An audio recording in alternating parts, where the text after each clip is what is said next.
tartan ciyaareedkan oo loogu magac daray saddexgalka dhalinyarada gobolka Togdheer oo muddo 20 cisho ka socday garoonka cagaaran ee Burco Sports Center ee magaalada Burco ayaa habeennimadii xalay la soo gabagabeeyay waxaana ciyaarta koobka tartankaasi isugu soo baxay laba kooxood oo ku kala ciyaara magacyada carwada Nokia iyo sidoo kale xildhibaan Mubarak Bidhi munaasabada gabagabada ciyaartan ayaa wax ka soo qayb galay wasiirka hore wasaaradda madaxtooyada mudane Xirsi Cali Xaaji Xasan oo halkaasi si miiqaam sare ay ugu soo dhaweeyeen dhalinyarada ciyaartooyga gobolka Togdheer iyo xildhibaan Mubarak Bidhi oo isagu door weyn ku lahaa qabsoomida iyo qabanqaabada tartankan sida quruxda badan loo soo agaasimay ugu horeyntii waxa halkaasi ka hadlay mulkiilaha garoonka Axmed Aadan Tarabi iyo mas'uuliyiinta kooxooda ay isku haleeleen ciyaartani iyagoo ku dheeraaday muhiimadda ay leedahay dhiirigelinta dhalinyaradu isla markaasina uu hambeliyay labada kooxoodba ku hadlay magaca garoonka BSC Burco Sports Center waxaan marka hore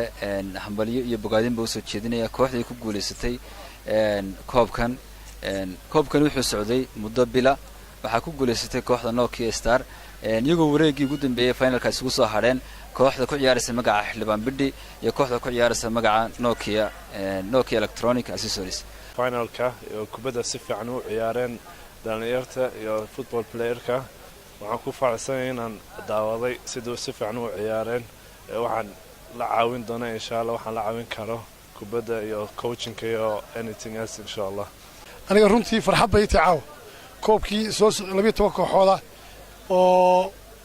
runtii ku soo beegmay waqti uu joogo wasiirkii hore madaxtooyadu ku sugan yahay magaalada Burco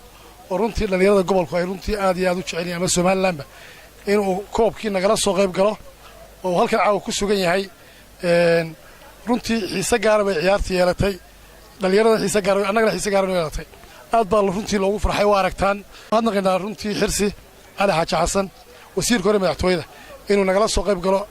runtii waxaan ku tusaysaa maartay jacaylka uu qabo dhalinyarada ugu horeyn horta marka hore ciyaartan ciyaar adag bay Cali Xaaji Xasan oo daawanayay kubadda cawsay socotay aniga ku hadlaya afka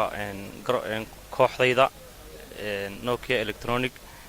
waa markii saddexaad aan runtii ku guuleysano koob garoonkan lagu qabtay wasiirka hore wasaaradda madaxtooyada Soomaaliland Xirsi Cali Xaaji Xasan oo halkaasi ka hadlay ayaa dhalinyarada ku hambeliyay qaab ciyaareedka wanaagsan ay soo bandhigeen quruxda badan ee halka kooda ciyaaraysay aad iyo aad baan ugu hambaliyeenayaa u bogaadinayaa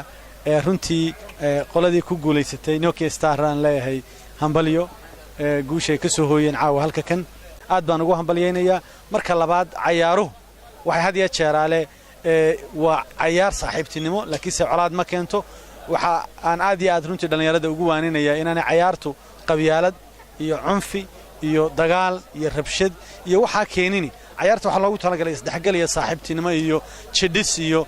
wax fiican inay keento oo hor ciyaartan oo laga dheehanayay jawi farxadeed ayaa waxa ciyaarta kama dambaysta isugu soo baxay labada kooxood ee gacanta ay ku hayaan isla markaasina magacooda ku ciyaaraan xildhibaan Mubarak Bidhi iyo carwada Nokia waxaana halkaasi guushu ku raacday kooxda ku ciyaarta carwada Nokia sidoo kale waxa halkaasi dhalinyarada sportska gobolka Togdheer ay koob maamuus ku gudoosiyeen wasiirka hore wasaaradda madaxtooyada Soomaaliland Xirsi Cali Xaaji Xasan kaasoo ay ku sifeeyeen inuu ku mutaystay taageeridda dhalinyarada iyo waxqabadka bulshada Maxamed Xuseen Ismaaciil Maxamed Moto